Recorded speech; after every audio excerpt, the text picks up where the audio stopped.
Bhagavad Gita Chapter 12, verse 18. Sama shatrau cha mitre cha tatha manapamanayo shitoshna sukha dukkheshu sama sanga vivarjitah. And next one. Tulya nindastutir mauni santushto yena kenachit aniketa sthiramatir bhakti manye priyo naraha. Translation: those who are alike to friend and foe, equipoised in honor and dishonor, cold and heat, joy and sorrow, and are free from all unfavorable association. Those who take praise and reproach alike, who are given to silent contemplation, content with what comes their way, without attachment to place of residence, whose intellect is firmly fixed in me, and who are full of devotion to me, such persons are very dear to me.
Lord Krishna continues in describing the wonderful virtues of those who have achieved devotion to Him.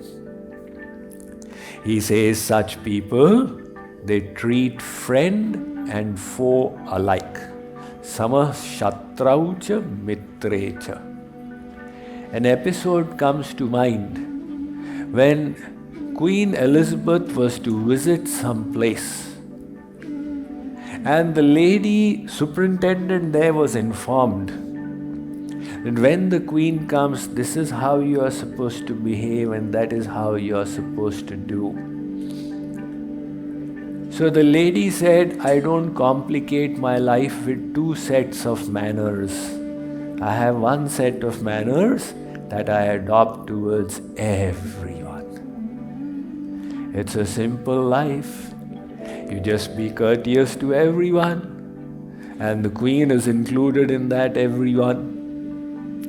So this ability to be equal in our attitude towards everyone comes from a freedom from selfishness. When we are free from self-seeking, then we see everyone as little parts of God. The example of Prahlad is very inspiring. Prahlad achieved God realization at the age of 5 when Nrsimha avatar took place for him. And subsequently, Bhagavan himself made him king. So he ruled for a long time. He got married. He had a son called Virochan. And his guru was Rishi Angira, a famous rishi, whose son was Sudhanva. And Virochan, Prahlad's son, and Sudhanva, Guru's son, they were growing up together. So, two children, they got into a quarrel with each other. And they laid bets. One said, I am bigger, I am the son of the king. And the second said, I am the son of the guru, I am bigger. So they challenged each other.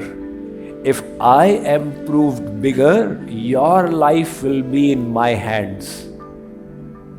And the other said, if I am proved bigger, your life will be in my hands. Now who will decide?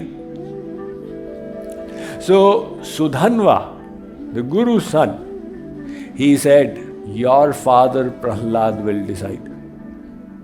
My father? Then you will say he's been biased, partial towards me? No. My father, Guru Angira, has said that Prahlad cannot do injustice.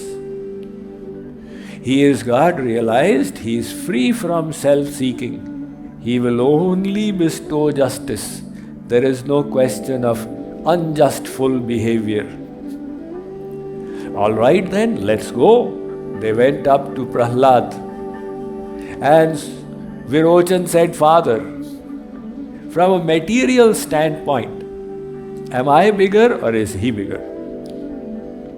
Prahlad said, why did this question arise? Well, we have laid bets. If he is proved bigger, my life is in his hands. And if I am proved bigger, his life is in my hands. Prahlad smiled. He said, if that is the case, then listen. He is the son of the Guru. He is more respect-worthy. Prahlad delivered his justice and he instructed his soldiers, take my son away to the hanging place and hang him.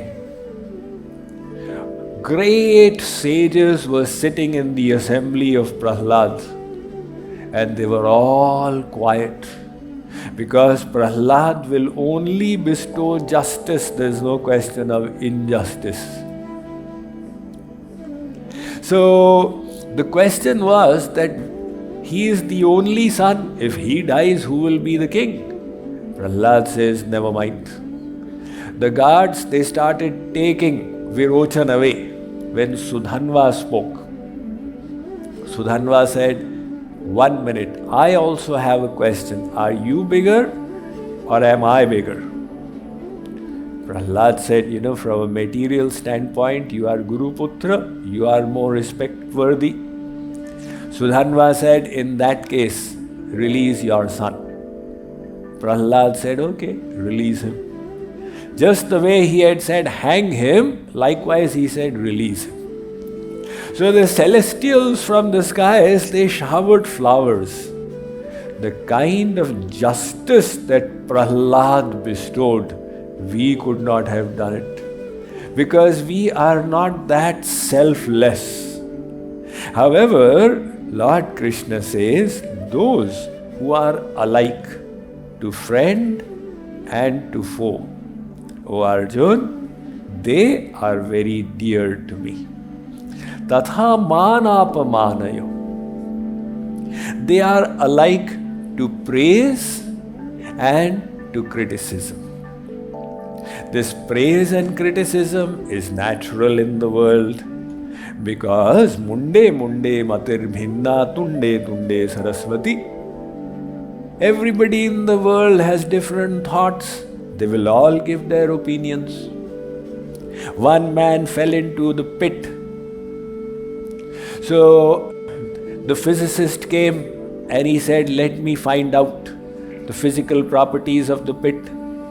The mathematician said, what is the depth of this pit? The IRS agent said, have you paid your taxes for this pit? The pessimist said, things will get much worse. The optimist said, things could have been worse, but they are actually much better. So everybody has their opinion. Now if you start listening to everyone, then what is going to happen? It is like that person who was selling vegetables and he put a board out there. Fresh vegetables sold here. It was by the roadside. One traveler came and he said that, look, does anybody sell unfresh vegetables? What is the need of putting this word here? He said he's got a point. He rubbed up fresh. So vegetables sold here. Now the next person came. He said, you are not here to buy vegetables. You are already here to sell vegetables. So you don't need this word. So he rubbed out sold. And what remained was vegetables here. Now the third person came and he said, naturally the vegetables are here and not there. So he rubbed off here as well until he only had vegetables. And the final guy came and said, what is the meaning of this? Why do you need to say, are we blind? Can we not see that they are vegetables? So if you start listening to everyone, then your life will be in a complete mess. 2 derelicts were sitting on a bench in the garden at 11 a.m. in the morning. So obviously they didn't seem to have much to do because at 11 a.m. they were in a garden. So one of them asked the other, how did you get into this state? He said, I did not listen to anyone. And he said, how did you get into this state? He said, I listened to everyone. So you have to be willing to turn a deaf ear. Remember that people will keep on giving their opinions. If you want to make your life a success, you have to run your own race. And the way to run your own race is the ability to turn a deaf ear. There is the time when the frogs, they got into a competition to jump up the hill. And people lined up. And they kept on saying, impossible, how can they jump? This hill is so high, they will never make it. The frogs started getting discouraged and falling off. Everybody must be right because the majority must be right.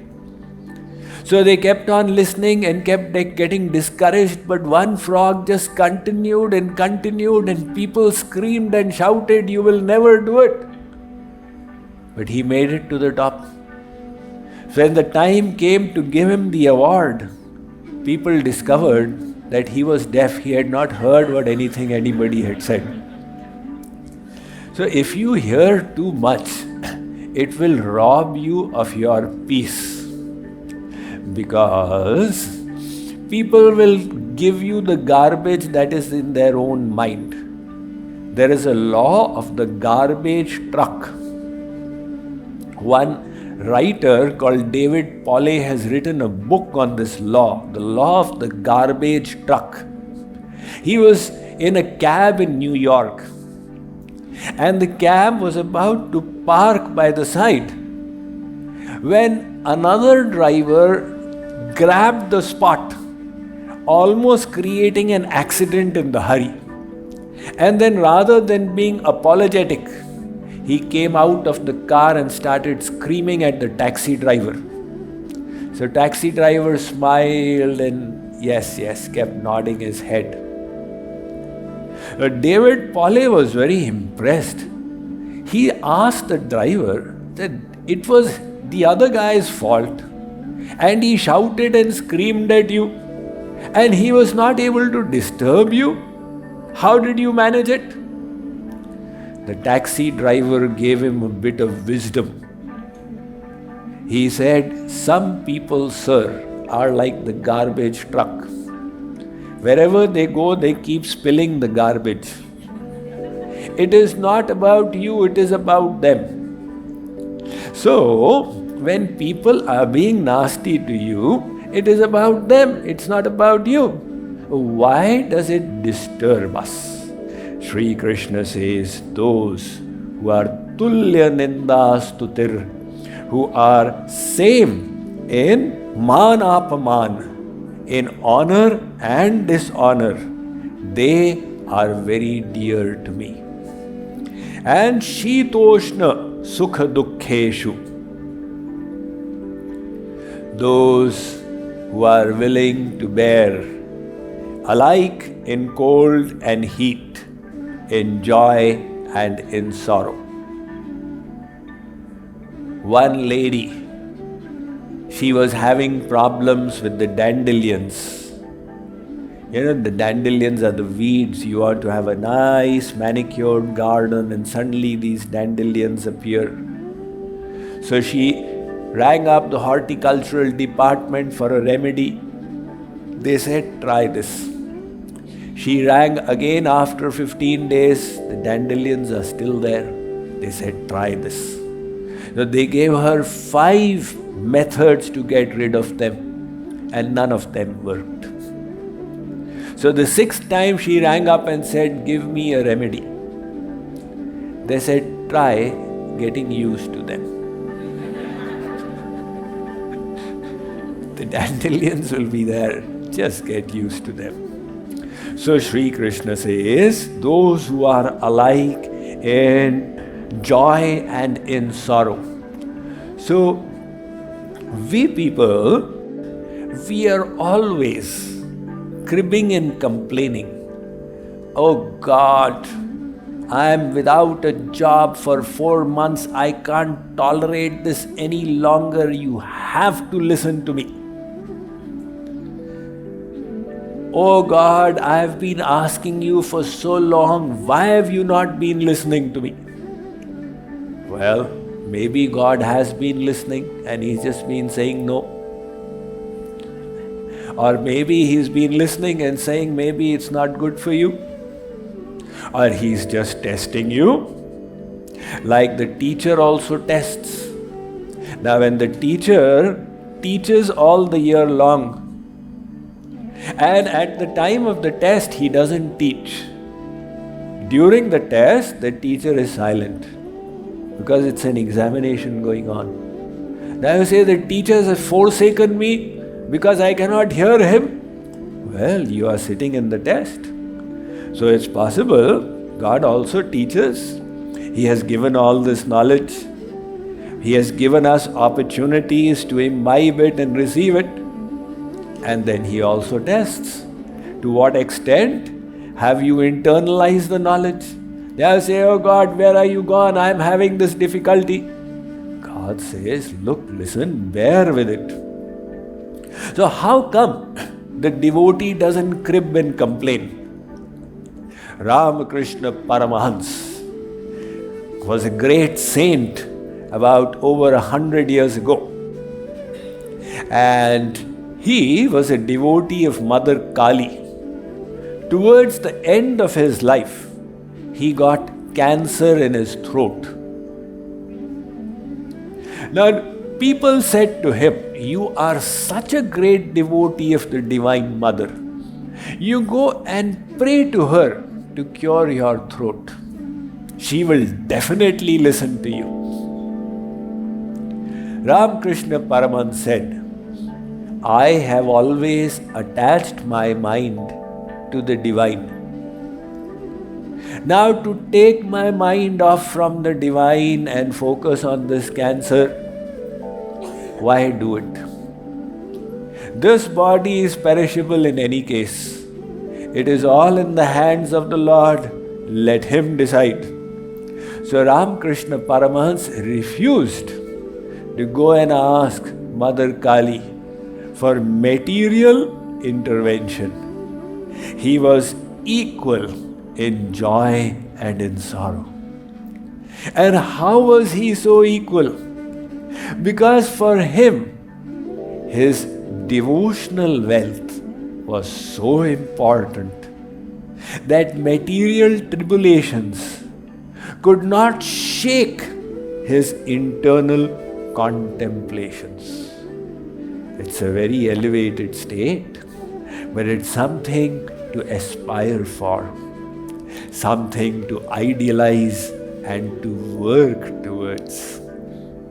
This is the homework for all of us.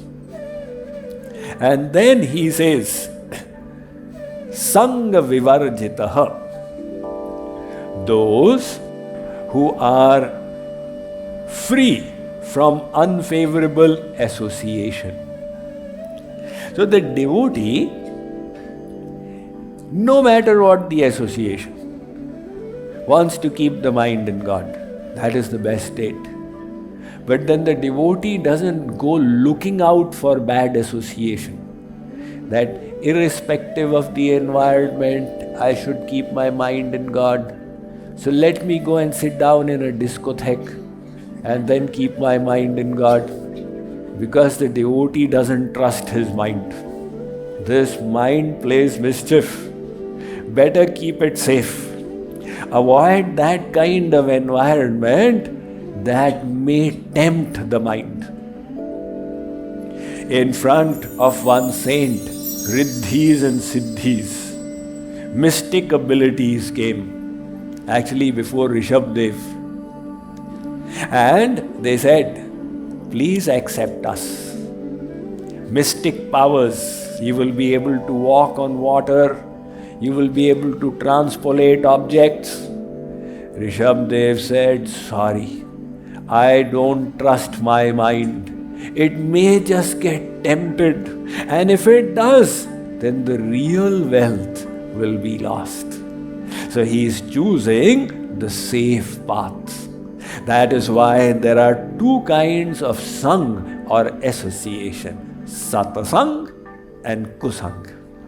Satsang is that association which takes our mind to Sat, or the divine or God. So that association which makes our thoughts divine is Satsang. Satsang is so powerful. Now here in 3 days, we have seen how everybody has had such an immersive experience. And that is the power of Satsang. In fact, the scriptures have said, Ek ghadi, adhi me punyadha. That is the power of Satsang. A little bit of it can transform your life. So, we look for Satsang. And at the same time, you avoid kusang. So, reverse of Satsang is kusang. Kusang is that association which makes your mind worldly. So, you avoid it. Now, in 100 years ago, you would have to go looking for such association. And nowadays, it's so easy, you just turn on the TV set and you get the kusang. All the news about the bad things going on in the world. As somebody said, if a dog bites man, it is no news. But if a man bites dog, it is news. There are more TRP points, the media points. If the news is shocking, and if the news is disgusting, because the click-through rate, etc. will increase. So why unnecessarily expose ourselves to all of it? Whatever little bit of news you need, you get it and be done with it. So the devotee is free from unfavorable associations. To spread Maharajji's mission to planetary scales, Swami Mukundananda has undertaken a monumental task of building Jagadguru Kripaluji University. Construction of this millennial complex is at full swing on 100-acre land in Odisha, India. It will play a crucial role in uplifting physical, mental, and spiritual well-being of millions of people worldwide. Today, you have once-in-a-lifetime opportunity to become Swamiji's angel and support his dream project. Donate or raise funds for this noble cause